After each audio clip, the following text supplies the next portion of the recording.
अस्सलाम वालेकुम वरहमतुल्लाहि वबरकातुहू। Welcome to our Hindi class. तो बच्चों, आज हम हमारी हिंदी व्याकरण और लेखन बुक में से व्याकरण का एक नया टॉपिक पढ़ने वाले हैं, जिसका नाम है उपसर्ग और प्रत्यय। तो बच्चों, उपसर्ग और प्रत्यय किसे कहते हैं, आज हम ये सीखने वाले हैं। तो उपसर्ग उसे कहते हैं जो किसी भी शब्द के पहले जोड़कर एक नया शब्द बनाया जाता है, उसे उपसर्ग कहते हैं। उपसर्ग किसे कहते हैं, जो एक शब्द के आगे जोड़कर नया शब्द बनाया जाता है, उसे उपसर्ग कहते हैं। देखिए, जैसे यहाँ पर आप लोगों को उदाहरण दिए गए हैं। ये जो यहाँ पर है, ये उपसर्ग के शब्द है और यहाँ पर एक नए शब्द है। तो आप लोग अब इस शब्द के आगे उपसर्ग को लगाएंगे तो एक नया शब्द बनेगा। जैसे कि असत्य, अधर्म, अशुभ, अव्यवहारिक। उपसर्ग है सु और शब्द है अच्छा।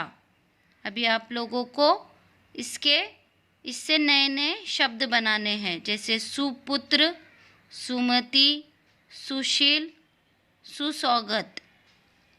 उपसर्ग है कु, बुरा, यानी कुसंग, कुप्रथा, कुमुति, कुपुत्र। ठीक है। तो जो भी शुरू में जो भी हम स्टार्टिंग में ज्वाइन करते हैं, जोड़ कर लिखते हैं, उन शब्दों को कहते हैं उपसर्ग। जो हम एक शब्द को एक नया शब्द लगाकर एक नया शब्द बनाते हैं, उन शब्दों को कहते हैं उपसर्ग। ठीक है। उसके बाद है प्रत्यय। प्रत्यय में ऐसा होता है कि हम एक जो मूल्य शब्द है, उसके बाद में कोई और शब्द जोड़कर नया शब्द बनाते हैं, उन्हें कहते हैं प्रत्यय, जो हम शब्द के बाद जोड़ते हैं। उपसर्ग में हम पहले जोड़ते हैं और प्रत्यय में हम जो मूल शब्द होता है, जो मेन शब्द होता है, उसके बाद हम जो शब्द जोड़ते हैं उसे कहते हैं प्रत्यय। जैसे यहाँ पर देखिए उदाहरण दिए गए हैं, मूल शब्द दिया गया है आप लोगों को और प्रत्यय दिया गया है। जैसे विदेश, उपयोग, तो प्रत्यय ई यानी दूसरी ई की मात्रा लगानी है आपको, ई नहीं लिखना है। ठीक है। तो कौन सा नया शब्द बनेगा, विदेशी, उपयोगी।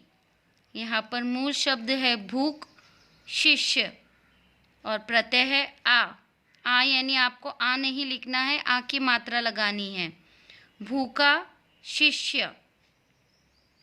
ध्रुव और सुंदर, आपको यहाँ पर ता लगाना है। ध्रुवता, सुंदरता। इस तरीके से आप लोगों को यहाँ पर प्रत्यय के उदाहरण दिए गए हैं। आप लोगों को ये उदाहरण अच्छे से पढ़ना है और इसे आप लोगों ने समझ के याद करना है कि किस तरीके से हम लोग उपसर्ग का प्रयोग करते हैं शब्द के शुरू में और प्रत्यय का उपयोग करते हैं शब्द के बाद जोड़कर। ठीक है। तो यहाँ पर आप लोगों को कुछ एक्टिविटीज़ दी गई है। आप लोगों को यहाँ पर कुछ शब्द दिए गए हैं, आप लोगों को इसमें से उपसर्ग अलग करके लिखना है। जैसे पहला है अपमान, तो इसमें उपसर्ग क्या होगा, अप। दूसरा वाक्य सुसौगत, तो इसमें उपसर्ग क्या होगा, सु। इस तरीके से आप लोगों को इन शब्दों में से उपसर्ग शब्द चुनकर यहाँ पर आप लोगों को उसे लिखना है। उसके बाद यहाँ पर आप लोगों को प्रत्यय अलग करना है, प्रत्यय शब्दों को अलग करना है। जैसे कृपालु, तो आप यहाँ पर लू को अलग नहीं करोगे, आप आलू लिखोगे यहाँ पर, क्योंकि आ की मात्रा और ल, इस तरीके से आप उसको प्रत्यय को अलग करोगे।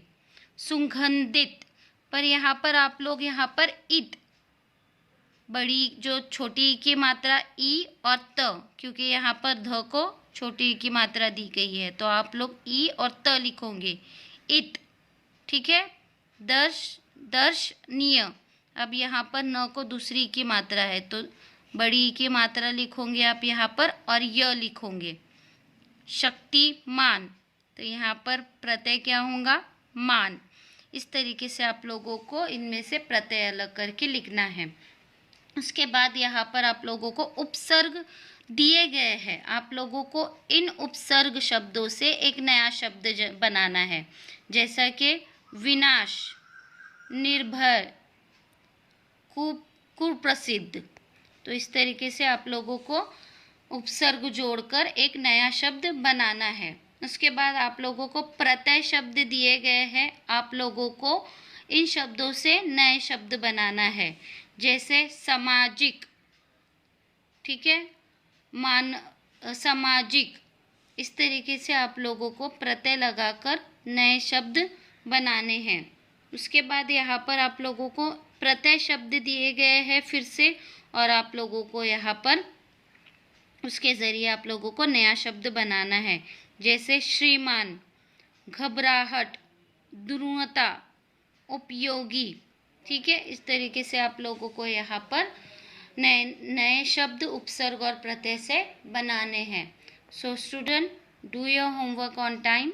इंशाल्लाह we will meet in the next class. अल्लाह हाफिज़। अस्सलाम वालेकुम व रहमतुल्लाहि व बरकातहू।